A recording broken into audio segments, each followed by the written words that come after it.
I hadn't planned on staying.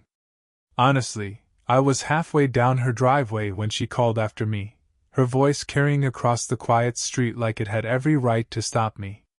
You can stay for dinner, if you want. I turned. She was standing at the doorframe, hands still on the knob, looking not quite at me but somewhere past my shoulder. It wasn't really a question, more like an invitation she wasn't sure she should have given. Her name was Claire. My best friend's mom. Mid-40s, though it felt like the word didn't fit her, she carried herself with that mix of grace and weariness that came only from years of living. She had laugh lines, but tonight her smile was tired, softer, like she'd been holding something back all day. I shoved my hands into my pockets, pretending to think about it. My car was still running at the curb, headlights spilling weakly against the hedge. If you're sure it's not trouble. She hesitated, then reached behind her and pulled the curtains across the front window, a small, unhurried gesture that shouldn't have meant anything, but suddenly made the evening feel heavier, quieter, just the two of us sealed in. Inside, her kitchen smelled faintly of rosemary and butter. Not fancy, just real food, something warm. I followed her in, and for a second it felt too intimate, like stepping into someone else's pause button. The house wasn't loud anymore, no video games blasting, no footsteps running up the stairs. My friend had already left for the semester, and I guess so had the noise. She set 2 plates down on the table, brushed her hair back with the back of her wrist, and sat opposite me. For a while, the only sound was the scrape of forks against porcelain. You don't have to look so nervous, she said suddenly, catching me mid-bite. Her eyes flicked up, amused. I'm not nervous, I lied, chewing too quickly. Her mouth curved into something that wasn't quite a smile. You talk faster when you are. I dropped my fork, leaned back. Guess you know me too well. I know the edges, she said softly, and then she let the sentence drift off like it had wandered somewhere she shouldn't follow. We sat there with that silence stretching, not uncomfortable exactly, more like standing too close in a crowded hallway. The clink of her wine glass against the table sounded louder than it should have. I caught myself noticing the way her fingers lingered on the stem, how she tapped it once before pulling her hand away. The air felt heavier now, thicker with things we weren't saying. I wanted to ask if she'd been lonely since he left, if the quiet felt as strange to her as it did to me, but my throat closed up around the words. Instead, I muttered something safe, something stupid about the food. It's good, I said. Her eyes met mine, steady, unblinking. You don't have to fill the silence, you know. Heat rose in my face. I looked down, suddenly fascinated by the scratches in the table's wood. She was right, of course. The silence wasn't asking to be filled. It was asking to be felt. Her chair creaked as she stood, gathering the plates before I could stop her. She moved to the sink, the sound of running water filling the space between us. I stood too, more out of instinct than decision, and found myself at her side, too close again. Close enough to notice the faint smell of her perfume, something floral but faint, as if it had been put on hours ago and forgotten. She turned her head just slightly, her eyes catching mine in the window's reflection. For a second, either of us moved. And then, the sharp buzz of her phone lit up on the counter. A single name flashed across the screen. Her hand hovered, not reaching for it. My chest tightened, waiting for her to choose. The name on her phone glowed for a second longer before the screen dimmed. Claire didn't move to pick it up. She just let the sound fade into silence, as if by ignoring it she could erase the call itself. I didn't ask who it was. I didn't need to. My friend had mentioned once, in the offhand way sons talk about their parents, that his dad wasn't really around anymore. I'd never pressed for details, but standing there beside her, it wasn't hard to guess. She turned the faucet off, wiped her hands on a dish towel, and forced a smile that didn't reach her eyes. Sorry. Where were we? I almost said nowhere, but what came out was, do you always cook this much for just yourself? Her smile faltered. Old habits. It's strange cooking for one. You make too much, and then you can't quite bring yourself to throw the rest away. Feels like admitting something. The way she said it made my chest tighten. I wondered how many nights she'd eaten alone at this same table, pretending she wasn't waiting for someone to walk through the door. I shifted, leaning against the counter. I've been there. After my parents split, I couldn't eat in the kitchen for weeks. Everything felt off. Like the chairs were too empty. Her head tilted, surprised. I didn't know that. Not something I advertised, I muttered, suddenly self-conscious. Something softened in her face then, not pity exactly, but something heavier, more human. You carry it well. Better than most would at your age. Her words lingered longer than they should have. At my age. That invisible line between us, drawn in numbers and years, suddenly felt sharper. I looked at her, really looked, at the faint tiredness around her eyes, at the way she held her arms loosely across her chest as if guarding herself from something unseen. And yet, beneath that, I saw a woman who hadn't forgotten how to laugh, how to look someone in the eye, how to pull the curtains closed when she wanted the world shut out. It was wrong, I knew that. She was my friend's mom. She was twice my age. She should have been untouchable. And yet every word, every pause between us, pulled me closer to something I wasn't supposed to want. She busied herself with the plates again, though they were already rinsed, as if moving kept her safe. You should probably get going, she said lightly, though her voice dipped at the edges. It's late. I should have agreed. I should have walked out. But instead I asked quietly, Does it get easier? She froze. What? The quiet. The cooking for one. Waiting. Her breath caught, just slightly, but I heard it. She set the towel down, turned slowly, and for the first time, didn't look away. No, she said finally. Her voice was steady, but her hands weren't. The space between us hummed with everything unsaid. I stepped forward before I could stop myself, not close enough to touch, but close enough to feel the warmth radiating from her. She didn't move away.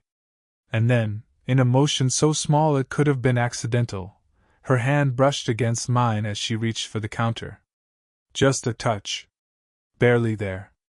But it was enough to light every nerve in my body. She didn't apologize. Neither did I. The moment held, fragile, dangerous, and neither of us broke it. Her fingers still rested against mine when the sound of keys rattling outside the front door broke the silence. Claire's hand snapped back. Her whole body stiffened, eyes darting toward the entryway. For a second, I thought it might be her husband, coming back after all this time, a storm at the door. My heart thudded in my chest. The lock clicked, the knob turned, and then, Mom? It was her daughter. My friend's younger sister. She stepped into the hallway, earbuds dangling from her neck, backpack sliding off her shoulder. Claire's face shifted instantly, like a mask snapping into place. You're home early, she said, voice calm, almost cheerful. The girl shrugged, kicking off her shoes. Track practice got cancelled. Who's here? I cleared my throat, forcing myself back into neutral. Hey. Just me. Oh. She gave me a fleeting glance, then disappeared upstairs, door slamming a moment later. The quiet that followed felt louder than the interruption itself. Claire leaned against the counter, her hand pressed to her chest as if steadying her heartbeat. That was close, I said, my voice lower than I meant. Her eyes flicked to me, sharp, warning. It can't happen again. What can't? I asked, though we both knew. She didn't answer, just turned back to the sink. Her shoulders were rigid, every movement clipped. I stayed where I was, watching the back of her neck, the loose strands of hair brushing against her collar. My pulse wouldn't slow down. I stopped myself, swallowed. I wasn't going to do anything. Her laugh was short, bitter. You don't have to. That's the problem. The words hit harder than they should have. I wanted to say something, to tell her she wasn't alone in this, that the silence and the waiting weren't just hers anymore. But the words tangled on my tongue. Instead, I stepped forward. Not close enough to touch, but close enough that she felt it. Her breath hitched, almost imperceptible. You think this is easy for me? She whispered, not looking at me. I wanted to reach for her, to close the distance, but my hand stayed at my side. Then tell me to leave. The faucet dripped once, sharp in the stillness. She didn't tell me to leave. Her eyes finally met mine, glassy with something unspoken. For a heartbeat, either of us moved. And then I leaned in, slow, cautious, the kind of movement you could still take back if you wanted to. Our faces hovered inches apart. Her breath brushed my cheek, warm, uneven. I could feel the tremble in her restraint, could see the way her lips parted just slightly, and then she pulled away. Fast, deliberate. No, she said firmly, though her voice cracked on the word. You should go. The command should have broken something in me, but instead it left me with a sharper ache, like a wound kept open. I nodded, stepped back, but my eyes lingered on hers. The tension didn't fade. If anything, it settled deeper, heavier, waiting for the next chance to unravel. And as I reached the door, her voice followed me, soft, almost swallowed by the walls. I don't know how much longer I can keep this up. I didn't sleep that night. Every time I shut my eyes, I saw her standing in the kitchen, saw the way her voice broke when she told me to go. I don't know how much longer I can keep this up. The words looped like a warning, or maybe a plea. The next day, I told myself I wouldn't stop by. I told myself I'd give her space. But by evening, I was already parked outside her house again, engine humming low like a secret. Her car was in the driveway. Lights on. Curtains drawn. I almost left. Almost. But then the front door opened, and she stepped outside, arms wrapped tightly around herself against the cool air. She saw my car instantly, her eyes narrowing, her posture stiffening. For a long moment she didn't move. Then she walked toward me. I rolled down the window. I wasn't inside. She cut me off, voice sharp. I killed the engine and followed her in, the air between us thick enough to choke on. She closed the door hard, pressing her back against it like she needed it to hold her up. You can't keep showing up like this, she said. Then tell me to stop. Her eyes flashed. I have told you. Not really. I shot back before I could think. My voice was louder than I meant, echoing against the quiet walls. You say go, but then you. I stopped myself, teeth grinding. Her chest rose and fell, unsteady. You don't understand what you're doing. You think this is just me? I stepped closer, every word pushed out from somewhere raw. Do you think I don't see the way you look at me? The way you stop. Her hand lifted, trembling, caught between pushing me away and pulling me closer. I can't, I whispered. The silence that followed was unbearable. She turned, pressing her palms into the edge of the counter, her back to me. I watched her shoulders shake, not from weakness, but from holding too much in. Finally, she said it, voice breaking. He called last night. My husband. He wants to come back. The words hit like a blow. My throat went dry. And do you want him to? Her head shook once, hard, but she didn't turn around. It doesn't matter what I want. It matters what's right. I moved closer, slow, deliberate, until I was standing just behind her. Then what do you want? Her hands gripped the counter tighter. She didn't answer. So I reached out, my fingertips brushing against her wrist. She flinched, but she didn't pull away. Don't, she whispered, her voice so faint I barely caught it. But her body leaned back, just slightly, toward me. I bent down, close enough to feel the warmth of her hair against my cheek, my words almost trembling. Tell me, Claire. If you want me to stop, I'll stop. But if you don't. She spun suddenly, eyes wet, breath shaky, and for a heartbeat we were face to face, so close the world outside ceased to exist. And just before our lips touched, the doorbell rang. The doorbell's echo still rang in my ears as Claire jerked back, breathless. For a second, either of us moved. Her hand flew to her hair, smoothing it down, her eyes darting like a trapped animal's. "Stay here," she whispered, and before I could reply, she hurried toward the door. I stood frozen in the kitchen, my pulse pounding. I couldn't see who it was, but I could hear her voice at the entryway, low and strained. Then a man's voice. Not her husband's, too young, too casual. I edged closer until I could make out the words. "Thought I'd check in," he was saying. "Your daughter texted me last night. Said she was worried about you." It was my friend. Her son. The one who'd gone off to college. My stomach dropped.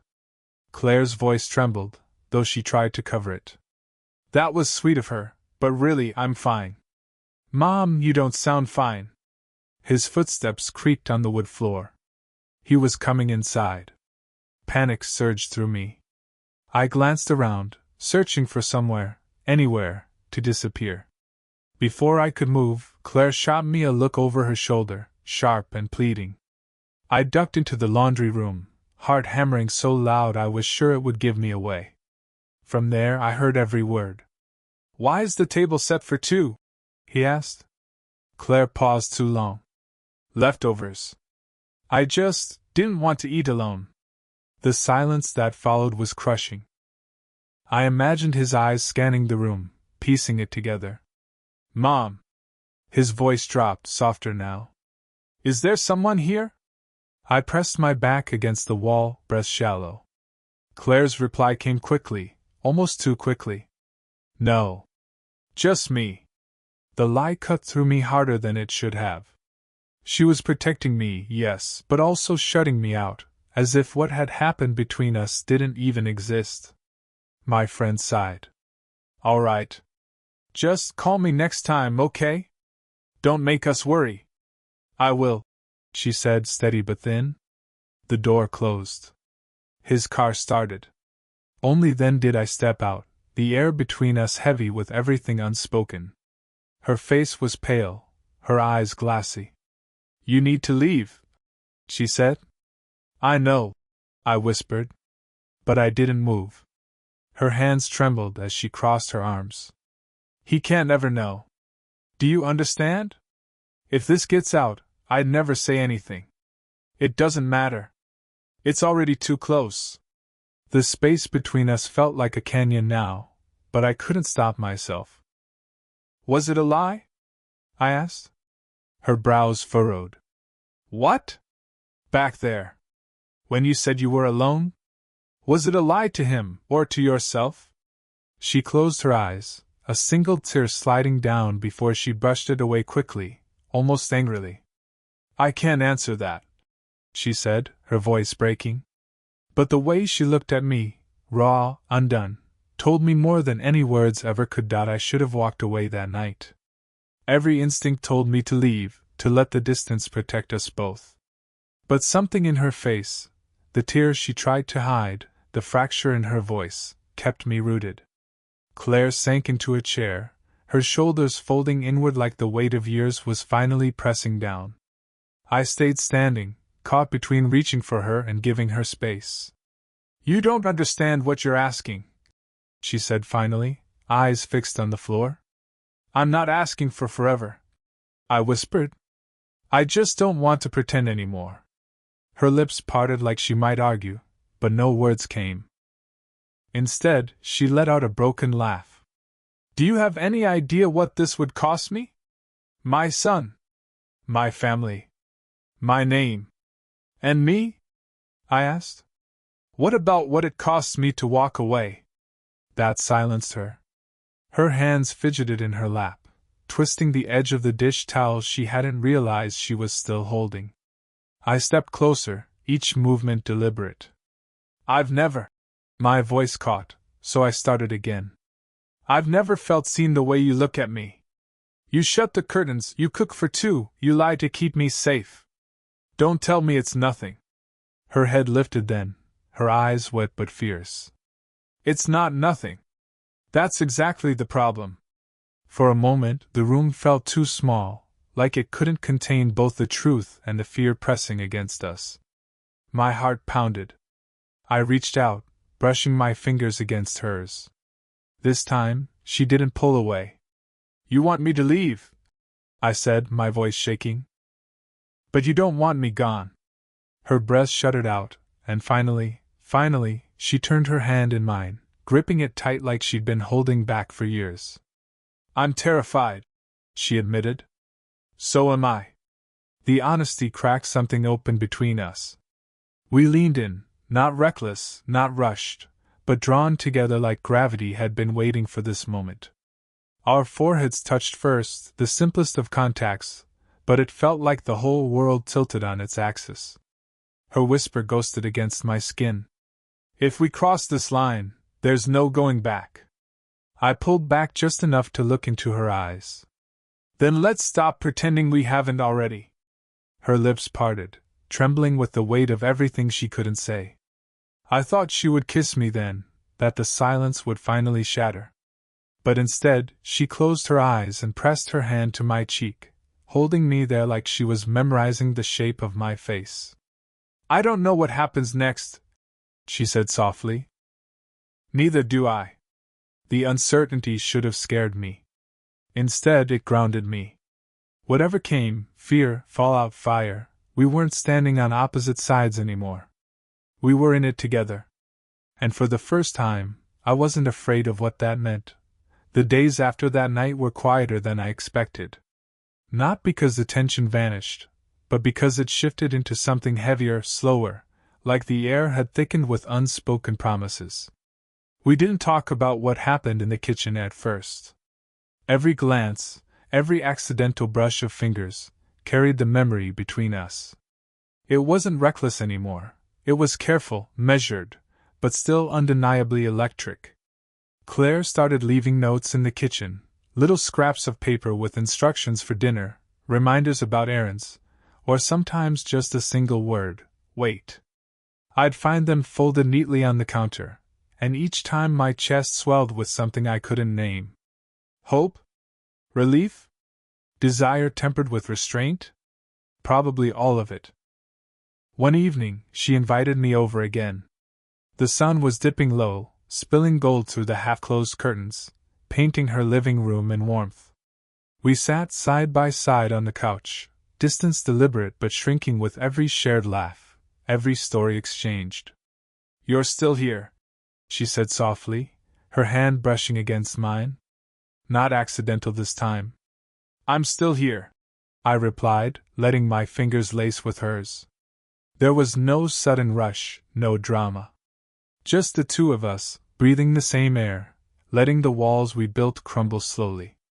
I learned things about her that I hadn't dared ask before. How she used to paint as a kid, the vacations she never took, the regrets she carried quietly alone. And she learned things about me too, the nights I felt invisible, the small victories I celebrated only in my own head, the way her presence had become a kind of anchor without either of us admitting it aloud. The risk was still there. It would always be there. But it had lost its sharpness, dulled by trust and mutual understanding. Finally, she leaned against me, head resting lightly on my shoulder. I don't know what the world thinks we should do, she whispered. Then we make our own rules, I said, and it felt like the truest thing I'd ever said. We didn't need more words. The quiet between us carried a weight far beyond conversation. The curtain stayed closed, the house dimly lit, and for the first time, I didn't feel like an intruder. I felt like someone finally allowed to belong. And maybe that was enough, for now. We weren't perfect. We weren't untouchable. But we were together, in a messy, human, undeniable way. As I left that night, walking to my car under the soft glow of streetlights, she called out, "Tomorrow?" I smiled without looking back. Tomorrow. Because for the first time, I knew the line we'd crossed wasn't the end of the story. It was the beginning. Did you enjoy the story? What kind of stories would you like to hear next?